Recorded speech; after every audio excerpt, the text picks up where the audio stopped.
नमस्कार, आप देख रहे हैं सी न्यूज भारत और मैं हूं आपके साथ आकांक्षा। तो वक्त हो चुका न्यूज बुलेटिन का और आज इस न्यूज बुलेटिन में हम जानेंगे कि कहां गड्ढों में तब्दील हुई सड़कें, कहां चलाए गए साइबर क्राइम जागरूकता अभियान और कहां सड़क हादसे में हुई रामगढ़ थाने में तैनात पुलिसकर्मी की मौत। ये सब जानेंगे विस्तार से। तो चलिए शुरू करते हैं खबरों का सिलसिला। हम बात कर रहे हैं कांकेर जिला के पंखाजूर की, जहां कांकेर से गोंडाहूर जाने वाली सड़क महज 8-9 महीने पहले ही बनकर तैयार हुई है। कैसे बरसात के आते ही गड्ढों में तब्दील हो गई और यातायात कर रहे लोगों को अपने जान की बाजी लगाकर इन सड़कों से गुजरना पड़ता है। लेकिन फिर भी पीडब्ल्यूडी विभाग के अधिकारी मौन है। आखिर खराब मटेरियल से बने सड़क को कैसे अधिकारी जांच कर फाइल को आगे बढ़ा देते हैं, जिससे राहगुजर लोगों को तकलीफों का सामना करना पड़ता है। अब इन खराब सड़कों का सुध आखिर लेगा तो कौन लेगा। छत्तीसगढ़ से सीनू संवाददाता प्रशांत जीत की रिपोर्ट। वर्तमान समय में हर कोई मोबाइल फोन प्रयोग करता है। डिजिटल जमाने में जितना ऑनलाइन सिस्टम बेहतर है उतना ही खराब है, मगर उसका सही इस्तेमाल हो तो बेहतर, अगर गलत इस्तेमाल हो तो गलत।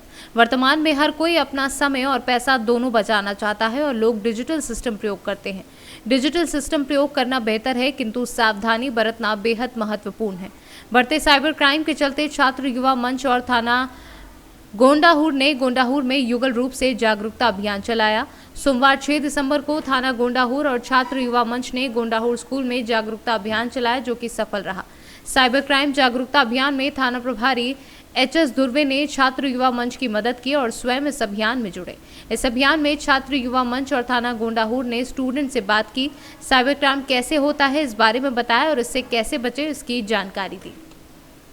छात्र युवा मंच के द्वारा साला गोंडाहूर में साइबर क्राइम में जागरूकता अभियान चलाया गया, जिसमें छात्रों को इसके बारे में जानकारी दी गई और इसे सावधानी बरतने की सलाह दी, जिसमें थाना गोंडाहूर और छात्र युवा मंच दोनों ने युगल रूप से चलाया और इसे सावधानी बरतने के बच्चों को सलाह दी गई। गोंडाहूर और थाना गोंडाहूर के द्वारा साइबर क्राइम जागरूकता अभियान चलाया गया, जिसमें हम शाला गोंडाहूर में आए। यहाँ पे हमें बहुत सहयोग मिला, थाना प्रभारी के द्वारा भी सहयोग मिला, जिसमें हम बच्चों के द्वारा बच्चों को हम लोगों ने साइबर क्राइम के बारे में बताया, उनको साझा किया जानकारी और फ्रॉड से कैसे बचे इस बारे में हमने उनसे बात की। साथ में जो हमारे शाला गोंडाहूर है उनके द्वारा भी हमें बहुत मदद मिला। बस हम यही कहेंगे कि आप साइबर क्राइम से ज़रा बच के रहें। छत्तीसगढ़ से सीनू संवाददाता शुभ पाइक की रिपोर्ट। फिरोजाबाद के थाना रसूलपुर क्षेत्र मोड़ा कनेटा रोड भाजपा कार्यालय के समीप अज्ञात वाहन ने बाइक पे जोरदार टक्कर मारी। जाटापुरी पर लगाई थी ड्यूटी और वहां से वापस लौटने के दौरान यह हादसा हुआ। मृतक का नाम C211 32 वर्षीय पुष्पेंद्र कुमार पुत्र उदयपाल सिंह निवासी नगलिया थाना टप्पल अलीगढ़ बताया जा रहा है। वहीं एसएसपी सहित एसपी सिटी, सीओ सिटी सभी अधिकारियों ने शोक जताया है। फिरोजाबाद से सीनू संवाददाता दीपक शर्मा की रिपोर्ट। मामला हमीरपुर जनपद के विवार थाना क्षेत्र के ग्राम मवईजार के खेत में बनी झोपड़ी में अवैध असलहों से फैक्ट्री संचालित थी, जहां मुखबिर की सूचना पर ग्राम मवईजार निवासी पप्पू उर्फ बिंदादीन प्रजापति अवैध तमंचा बना रहे उनके साथियों सहित मौके पर भारी पुलिस बल के साथ थाना विवार पुलिस जैसे ही मौके पर पहुंची तो फैक्ट्री में मौजूद 6 बदमाशों ने पुलिस पार्टी को देखकर जान से मारने की नीयत से पुलिस पर फायरिंग शुरू कर दी और मौके से भागने लगे। उसी समय पुलिस ने भी अपना बचाव करते हुए पीछा किया और मौके से 5 अभियुक्तों को गिरफ्तार कर लिया, लेकिन अंधेरे का फायदा उठाकर एक अभियुक्त भागने में सफल हुआ। बता दें कि मौके से अवैध अस्त्र, जिंदा और खोखा कारतूस सहित शस्त्र बनाने वाले उपकरण एवं भारी तादाद में बने हुए तमंचे बरामद हुए हैं। आज पुलिस अधीक्षक कमलेश कुमार दीक्षित ने प्रेस वार्ता में खुलासा करते हुए बताया कि जनपद बांदा का ग्राम प्रधान अभियुक्त फीमा, जो कई वर्षों तक जेल में रह चुका है, जिस पर 19 आपराधिक मुकदमे पंजीकृत हैं। साथ ही प्रधान का भाई फारूक हिस्ट्री शीटर, जिसके विरुद्ध कुल 12 मुकदमे पंजीकृत हैं। बताया कि यह पंचायत चुनाव के दौरान घर में रहकर अभियुक्त पप्पू के साथ मिलकर अवैध शस्त्र बनाता था। जनपद के अंतर्गत बिवार थाने में एक अवैध शस्त्र फैक्ट्री पकड़ी गई है। इसमें 21 तमंचे बरामद हुए हैं, साथ ही असलहा बनाने के बहुत सारे सामान पकड़े गए हैं और कारतूस बरामद हुआ है। कुल 5 अभियुक्त इसमें पकड़े गए हैं। इसमें जो मुख्य अभियुक्त है पप्पू, ये चौथी बार इससे शस्त्र फैक्ट्री में इसे पकड़ी गई है। इससे पूर्व ये कानपुर में भी अवैध शस्त्र फैक्ट्री और जनपद में भी ये कई बार पकड़ा जा चुका है। इसमें खास बात यह है कि ये कई जगह लोगों की डिमांड पे उनके यहाँ जा करके और शस्त्र बनाने का कार्य करता है। बांदा में भी एक प्रधान है फीमा, जिसके ऊपर कुल 19 मुकदमे हैं। चुनाव के दौरान उनके घर पे भी जाकर के इसने शस्त्र बनाया था।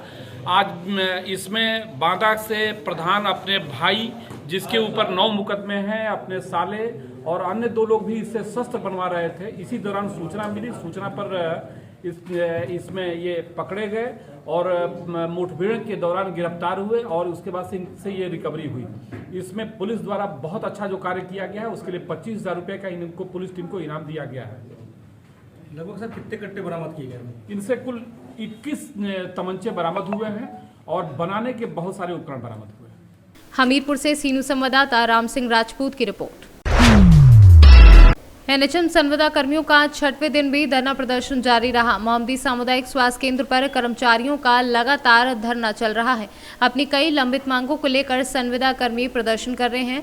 वहीं मांगे नहीं मांगी गई तो हड़ताल की चेतावनी। मुख्यमंत्री कार्यालय के घेराव की तैयारी चल रही है। स्वास्थ्य संविदा कर्मचारी अपनी 7 सूत्री मांगों को लेकर प्रदेश कार्यकारिणी के आह्वान पर 30 नवंबर से अनिश्चितकालीन हड़ताल पर हैं और इस हड़ताल से स्वास्थ्य सेवाएं चरमरा गई हैं। अब हम 6 नंबर पे मेरा बीमा पॉलिसी, ये लगभग आपको हफ्ते भर हो गया है जी, मुझे 1 हफ्ता होने कितना समय इसमें और लगेगा? मतलब कब तक आप लोग ये बैठेंगे? जब तक अगर आपकी मांगी जैसे नहीं जब तक मांगी हमारी सरकार मांगों को पूरा नहीं करी तब तक अनिश्चितकालीन मैं बैठूंगा, धरने पर ही बैठूंगा, भूखा रह लूँगा, धरने पर बैठूंगा। सरकार को मेरी मांगे माननी ही पड़ेंगी। क्षेत्रीय प्रतिनिधि जो यहाँ पे हैं, विधायक हैं, सांसद हैं, अभी तक कोई भी नहीं आया यहाँ पे, कोई ने किसी ने संपर्क नहीं किया? किसी ने संपर्क नहीं किया। क्या उनसे आप कहना चाहेंगे चैनल के माध्यम से? मैं चैनल के माध्यम से यही कहना चाहता हूँ, आए और मेरी बात सरकार तक पहुँचाएं, माननीय मुख्यमंत्री तक पहुँचाएं। कभी संपर्क करने का आप लोगों ने कोशिश की उनसे? अभी तक संपर्क जन जन तक तो आवाज़ पहुँच चुकी है। पूरा उत्तर प्रदेश संविदा स्टाफ जो है स्ट्राइक पर चल रहा है, तो सभी नॉलेज में बात पहुँच चुकी है। अच्छा, और विभाग के लोग आपके जो वरिष्ठ यहाँ अधीक्षक वगैरह हैं, आपके स्टाफ का कोई सपोर्ट वगैरह आपको मिल रहा है? जी, मेरे साथ मेरा विभागीय सपोर्ट मिल रहा है। हमारे कई सीएमओ ने, कई जिले के सीएमओ ने हम लोगों के सापेक्ष एक लेटर भी जारी किया है कि इनको मतलब मानदेय, अच्छा मानदेय दिया जाए जिससे अपना जीवन यापन कर सके। अच्छा जी, तो मैं ये जानना चाहता हूँ कि हफ्ता भर आपको हो गया है, इसका कोई रिएक्शन आपको दिखाई नहीं पड़ रहा है। क्या आप उम्मीद कर रहे हैं, यहाँ के प्रतिनिधि वगैरह हैं, इन लोगों से क्या उम्मीद कर रहे हैं? नहीं, मेरी बात, जनप्रतिनिधि जो आपके विधानसभा के हैं, लोकसभा के, इन लोगों से आप क्या उम्मीद कर रहे हैं? उम्मीद तो यही कर रहा हूँ कि ये मेरी बात माननीय मुख्यमंत्री तक पहुँचाएं और सरकार को मेरे इस हड़ताल के बारे में अवगत कराएं, जिससे हम लोगों का एक अच्छा सा भरण पोषण हो सके। इतने मानदेय में क्या होता है? हम लोग पूरा कोविड में लड़े, 25% देने का वादा किया गया, जो आज तक मुझे लोगों को नहीं, परमानेंट के अलावा संविदा कर्मियों को कोई भी एक 25% का 5% भी नहीं दिया गया। लखीमपुर खीरी से सीनू संवाददाता अतुल मिश्रा की रिपोर्ट। सिखों के 9वें गुरु गुरु तेग बहादुर साहिब, जिन्हें हिंद की चादर भी कहा जाता है, इनका शहीदी गुरु पर्व 8 दिसंबर को विभिन्न गुरुद्वारों में मनाया जाएगा। श्री गुरु सिंह सभा गुरुद्वारा माइथन पर पोस्टर का विमोचन करते हुए प्रधान कंवलदीप सिंह ने कहा कि इस अवसर पर कीर्तन दरबार सुबह 8:30 बजे से दोपहर 2:30 बजे तक होगा। शाम को गुरुद्वारा दशमेश दरबार शहीद नगर पर 6:30 बजे से 9:30 बजे तक कीर्तन होगा। समन्वयक बंटी ग्रोवर के अनुसार गुरु ग्रंथ साहिब के पुरातन और सबसे छोटे स्वरूप उर्दू में लिखित का दर्शन संगत को करवाए जाएंगे। इस अवसर पर श्री गुरु तेग बहादुर साहिब जी की शहादत के पोस्टर का विमोचन भी किया जाएगा। हिंद की चादर गुरु तेग बहादुर साहब जी का शहादत पर्व 8 दिसंबर दिन बुधवार को सुबह 8 बजे से लेकर दोपहर 2:30 बजे तक श्री गुरु सिंह सभा गुरुद्वारा माईथान केंद्रीय तौर पर मनाया जाएगा, जिसमें सिमरप्रीत सिंह जी हजूरी रागी दरबार साहब आके कीर्तन करेंगे, संगतों को निहाल करेंगे।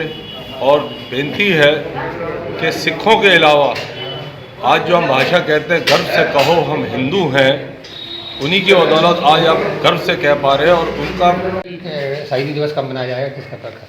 सिखों के 9वें गुरु, जिन्हें कि हिंद की चादर कहा जाता है, श्री गुरु तेग बहादुर साहब, उनका शहीदी गुरुपर्व 8 दिसंबर को पूरे देश में श्रद्धापूर्ण वातावरण में मनाया जा रहा है। सिखों की केंद्रीय संस्था श्री गुरु सिंह सभा माईथान, जिसमें कि मुख्य आयोजन सुबह 8:30 बजे से लेकर 2:30 बजे तक होगा। यहाँ पर एक जो मेन आकर्षण जो होगा, जो पुरातन ग्रंथ है तो श्री गुरु ग्रंथ साहब का, उसके स्वरूप का संगत को दर्शन कराया जाएगा, जो कि उर्दू में हस्तलिखित है। आगरा से सीनू संवाददाता अनुज उपाध्याय की रिपोर्ट। बलिया में स्वर्गीय गौरी भैया राज्य स्तरीय आमंत्रण क्रिकेट प्रतियोगिता 2021-22 का उद्घाटन बलिया के वीर लॉरिक स्पोर्ट्स स्टेडियम में सपा नेता मृत्युंजय तिवारी बबलू द्वारा किया गया।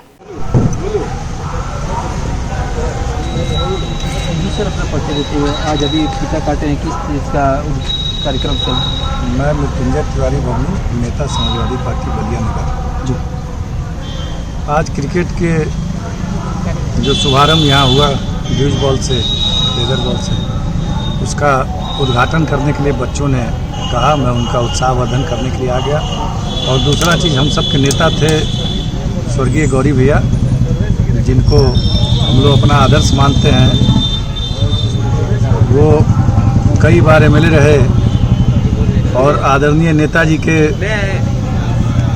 साथ कैबिनेट मंत्री भी रहे। उनकी याद में ये उनके नाम पे ये क्रिकेट टूर्नामेंट किया जा रहा है। इसमें मैं बच्चों का मनोबल बढ़ाने के लिए। तो आप इस खिलाड़ियों में क्या एक संदेश देंगे? देखिए, खिलाड़ियों में संदेश देना चाहता हूँ। मैं खुद एक प्लेयर रहा हूँ और मुझे लगता है कि सबसे ज़रूरी है, अगर आप मेहनत करते हैं और पहले से अगर मन में अगर आप ये रखते हैं कि मुझे जीतना है, तो 90% आप जीतते हैं। खिलाड़ियों से मैं यही कहूँगा, कभी कभी आप लोग देखते हैं बांग्लादेश ऑस्ट्रेलिया को हरा देता है। तो पहले एक ज़माना था जब बांग्लादेश, जिम्बाब्वे, केनिया ये टीमें हारने के लिए ही खेलती थी। तो वो लोग पहले से मनोबल बना रहता था कि हम लोग हारेंगे चुनाव क्रिकेट, तो उन लोगों को हारना था। लेकिन जब से उनमें जज्बा आया है, आप लोग देखे होंगे इधर नामीबिया, बांग्लादेश, ये टीमें बड़ी टीमों को हरा दे रही। तो अगर वो सोच करके आएंगे कि मुझे जीतना है, तो अंदर से आत्मबल से वो बहुत अच्छा खेलेंगे। जीत हार तो अनिश्चितताओं का है, लेकिन बच्चों से मैंने कहा कि मन लगा करके खेलिए, हमारे प्रदेश का, हमारे देश का नाम रोशन हो। ठीक है। बलिया से सीनू संवाददाता मंगलेश कुमार तिवारी की रिपोर्ट। चंदवा पथ निर्माण विभाग के विश्रामागार स्थित चंदवा में भारत रत्न शिल्पकार, आधुनिक भारत के निर्माता, भारत के संविधान निर्माता बाबा साहब डॉक्टर भीमराव अंबेडकर का 65वीं महापरिनिर्वाण दिवस मनाया गया। बाबा साहब की तस्वीर पर माल्यार्पण किया गया और तत्पश्चात सभी लोगों ने पुष्पांजलि अर्पित कर बाबा साहब को नमन करते हुए इनके द्वारा किए गए कार्यों को याद किया। इस कार्यक्रम में मुख्य रूप से अखिल भारतीय कांग्रेस कमेटी के चंदवा प्रखंड अध्यक्ष से राज्यसभा सांसद प्रतिनिधि मोहम्मद अजहर खान व अन्य लोग मौजूद रहे। महान विभूति डॉक्टर भीमराव अंबेडकर जी का पूरे विश्व में पुण्यतिथि मनाया जा रहा है। ये महान हस्ती का आज पुण्यतिथि है। आज हम सभी मिलकर उनकी पुण्यतिथि में भाग ले रहे हैं। आज पूरे विश्व में इनका पुण्यतिथि मनाया जा रहा है। जय भीम। संविधान निर्माता बाबा साहेब आज 6 दिसंबर परिनिर्वाण दिवस के रूप में मनाया जा रहा है पूरे विश्व भर में। आज का दिन हम सभी के लिए बहुत ही एक समाज के प्रतीक, भारत देश के प्रतीक बहुत ही घटित का दिन है, जो हम लोग एक ऐसे सहानुभूति व्यक्ति का खोए जो हमारे भारत देश के लिए बहुत ही दुखदायी है। झारखंड से सीनू संवाददाता अशरफ टेलर के साथ मोहम्मद शाहिद अंसारी की रिपोर्ट।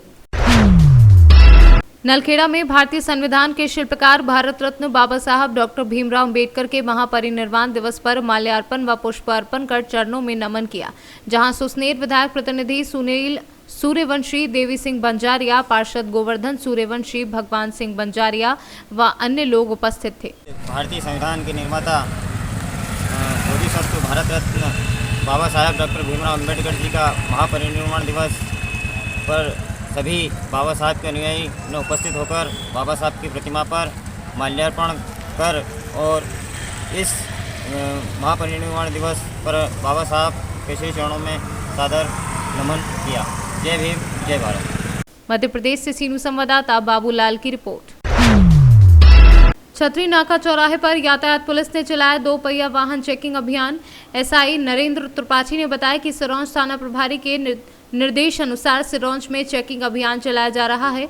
नगर की वाहन व्यवस्था सुधारने एवं नगर में वाहन चोरी रोकने के अनुसार वाहन चेकिंग अभियान चलाया है। अभियान से नगर में नियमानुसार एक मोटरसाइकिल पर 3 लोग बैठे थे और उनके चालान काटे गए। इस दौरान 6 चालान काटे गए। विदिशा से सी न्यूज़ संवाददाता मोहम्मद अरबाज खान की रिपोर्ट। फिलहाल के लिए बुलेटिन में बस इतना ही। देश और दुनिया की तमाम बड़ी खबरों के लिए बने रहे सी न्यूज़ भारत के साथ। हर खबर आपके साथ, आपके हाथ।